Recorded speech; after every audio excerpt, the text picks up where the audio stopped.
Hello student, कैसे हैं आप सभी का श्रेष्ठी स्टडी पॉइंट में स्वागत है। आज हम आयकर अधिनियम के अंतर्गत एक टॉपिक लेते हैं, निवास स्थान तथा कर दायित्व।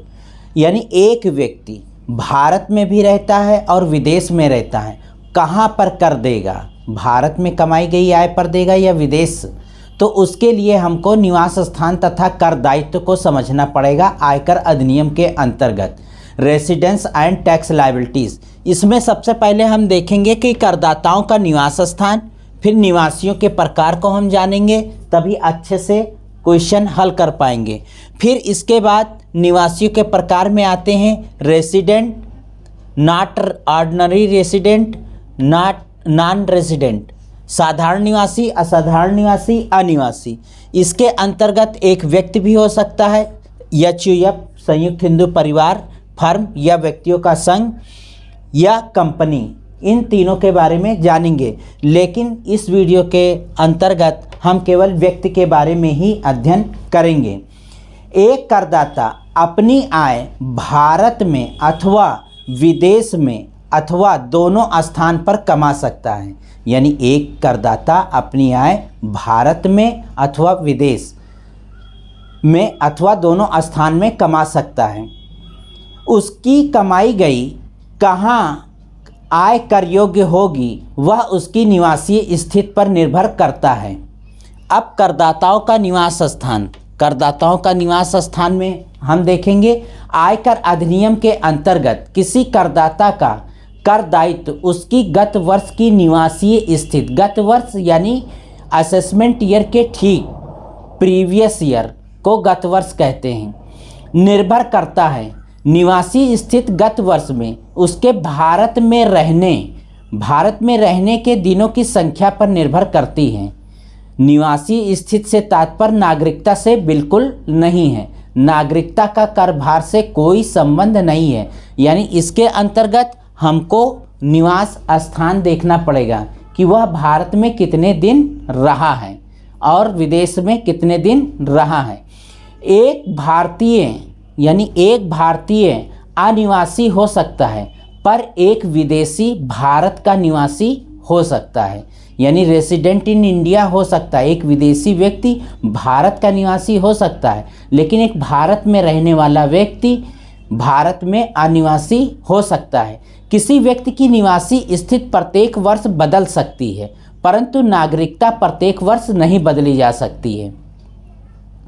किसी व्यक्ति की निवासीय स्थिति ज्ञात करने के हमको देखना पड़ेगा निम्नलिखित चरण हैं। उसमें कौन कौन से चरण हैं, इसका हम बारी बारी से उल्लेख करेंगे।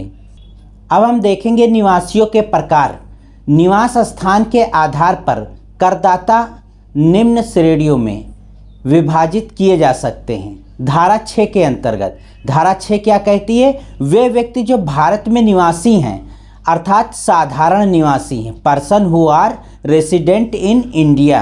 एक ऐसे व्यक्ति हो गए जो भारत में साधारण निवासी हैं, और एक ऐसे व्यक्ति हो गए कौन? नॉट ऑर्डिनरी रेसिडेंट, असाधारण निवासी, और एक है नॉन रेसिडेंट यानी ऑर्डिनरी रेसिडेंट इन इंडिया। अब हमने देख लिया निवास स्थान तथा कर दायित्व, करदाताओं का निवास स्थान, निवासियों के प्रकार। निवासियों के प्रकार में निवासी 3 प्रकार के हैं, एक साधारण निवासी, असाधारण निवासी, अनिवासी। अब हम इसके अंतर्गत व्यक्ति के बारे में जानेंगे। एक इंडिविजुअल व्यक्ति जैसे राम, श्याम, मोहन, यदि ये व्यक्ति है और भारत का निवासी है या कोई विदेशी व्यक्ति है और भारत में आता जाता है, या मान लीजिए कोई क्रिकेट खिलाड़ी ही विदेशी है और भारत में आता जाता है, तो उसको हम कैसे मानेंगे कि ये भारत का निवासी है या अनिवासी है या असाधारण निवासी है? नॉट ऑर्डिनरी रेसिडेंट है या ऑर्डिनरी रेसिडेंट है या नॉन रेसिडेंट है, एनआरआई है। तो कैसे निर्धारित करेंगे? तो इसके लिए एक व्यक्ति के निवास स्थान का निर्णय आयकर अधिनियमों के अंतर्गत किया जाता है। यानी साधारण निवासी व्यक्ति के लिए क्या देखेंगे? एक व्यक्ति गत वर्ष में निवासी होता है यदि वह निम्न 2 आधार शर्तों में से कोई एक शर्त तथा दोनों अतिरिक्त शर्तें पूरी कर दे, तो ऐसा व्यक्ति भारत में साधारण निवासी कहलाएगा। आधार शर्तें कौन कौन सी हैं? पहली ए है, वह व्यक्ति गत वर्ष में कम से कम 182 दिन भारत में रहा हो। बी पॉइंट क्या है? गत वर्ष के पूर्व के 4 वर्षों में वह कुल मिलाकर कम से कम 365 दिन भारत में रहा हो और गत वर्ष में कम से कम 60 दिन भारत में रहा हो।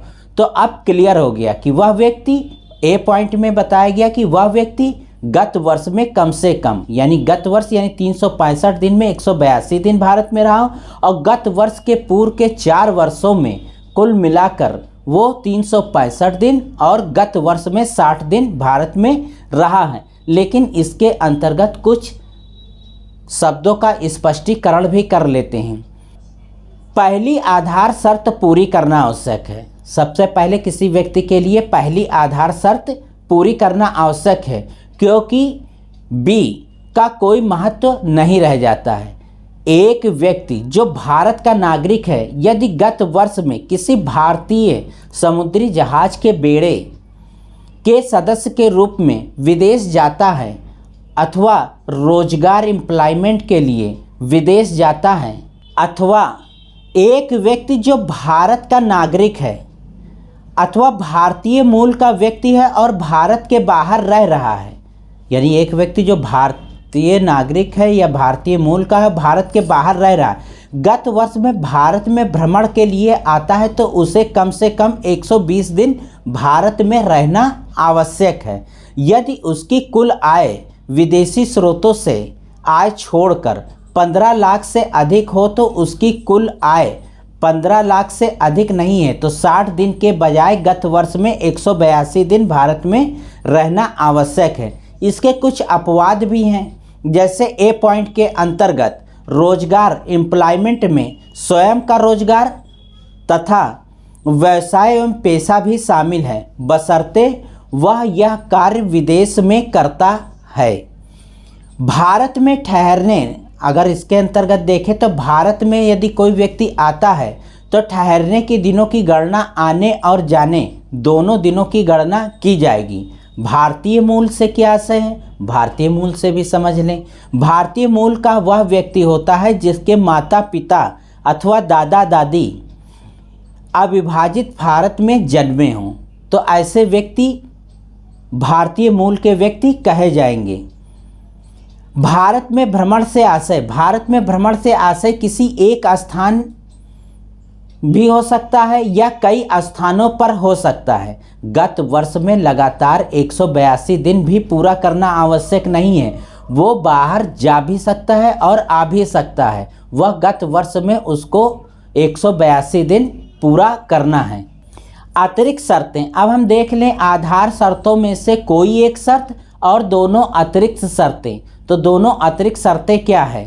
एडिशनल कंडीशन भी साथ में उसको पूरी करना आवश्यक है। आधार शर्तों में से कोई एक शर्त और अतिरिक्त दोनों शर्तें उसे पूरी करनी जरूरी है।